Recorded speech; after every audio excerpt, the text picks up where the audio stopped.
Howdy, howdy. My name's Trishaly. Welcome to the Common Sense Cowgirl.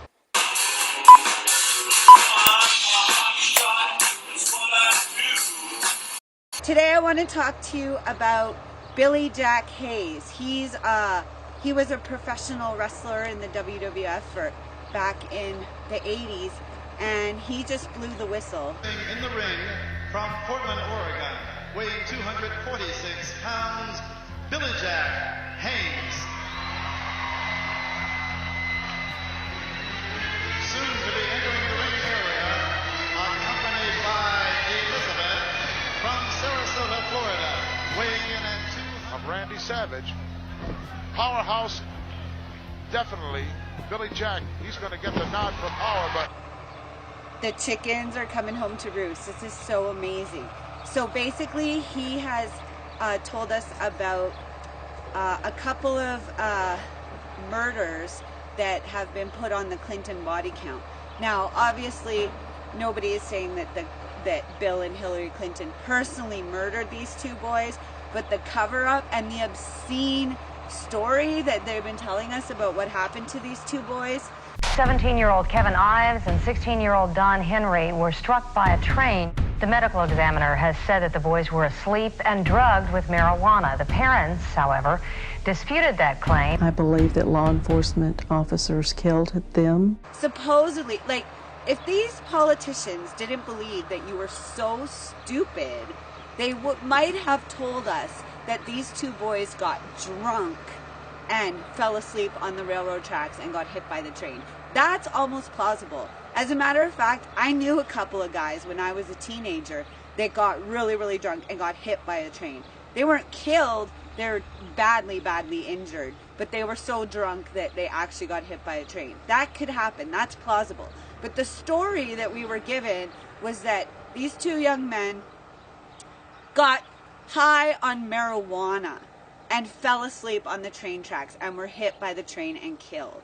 And now Billy Jack Haynes has come out and admitted that no. These boys were murdered and placed on the railroad tracks. I'm Billy Jack Haynes, former World Wrestling Federation wrestler.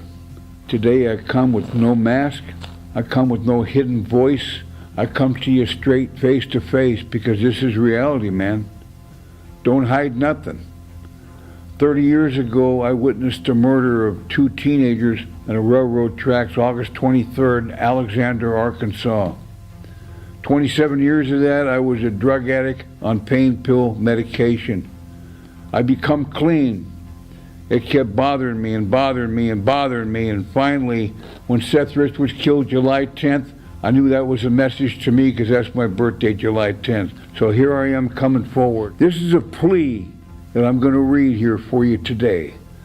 The plea is for those who has yet to contribute to the GoFundMe.com Kevin Ives, Don Henry murders that happened 30 years ago.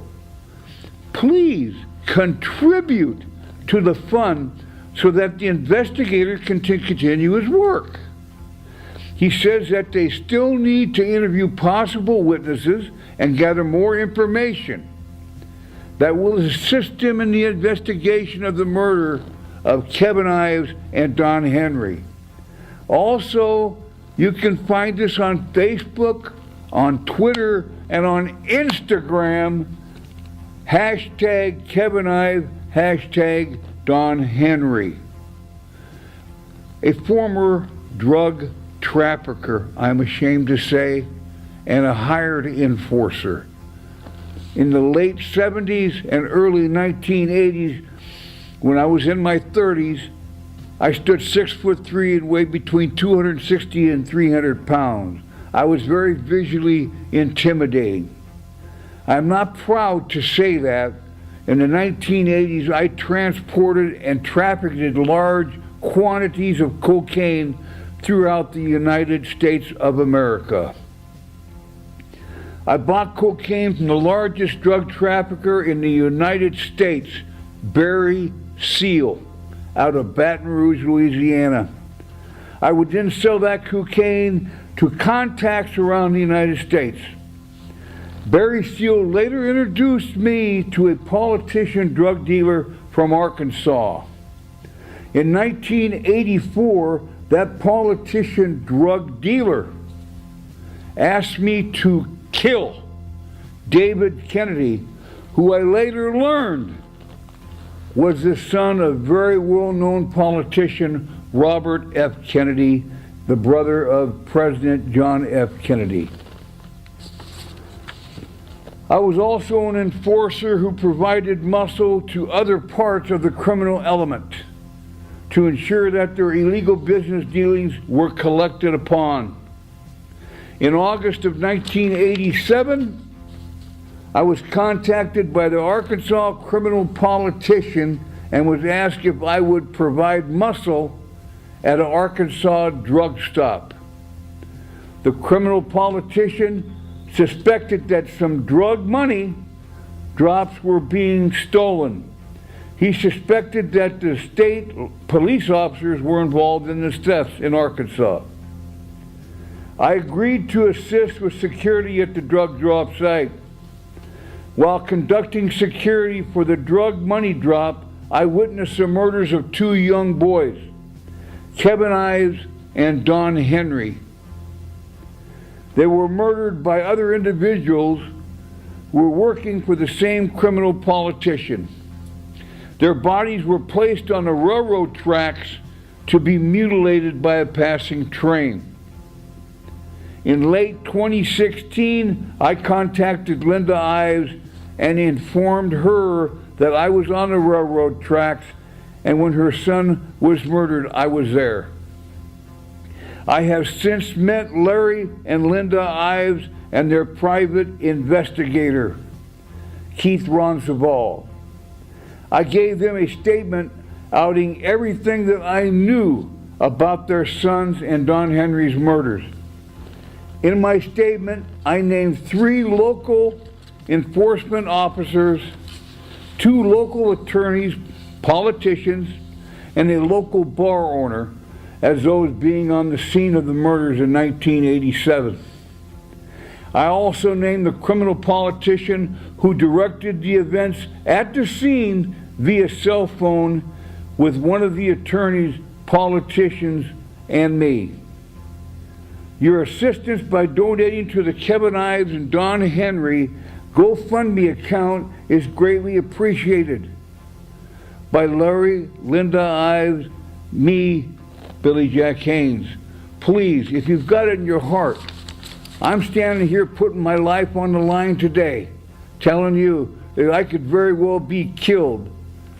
Open your pocketbooks, give money to this fund, because they have to be taken down.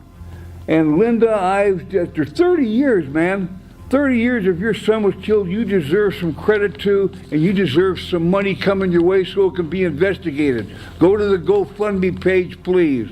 Thank you very much. In Mena, Arkansas, there was a huge drug operation going on, and I'm going to recommend that you watch a video of Susan Lindauer interviewing Tatum, because in that video he explains that the reason that he's stayed alive after all these years of being a whistleblower is because he has an audio tape that apparently proves that Governor of Arkansas Bill Clinton and at the time Vice President George H.W. Bush and later President George H.W. Bush were actually partners in the Mena cocaine smuggling.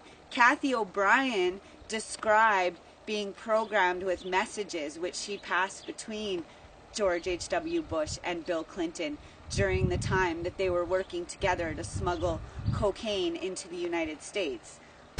I'm scared of these people. I'm very scared of them.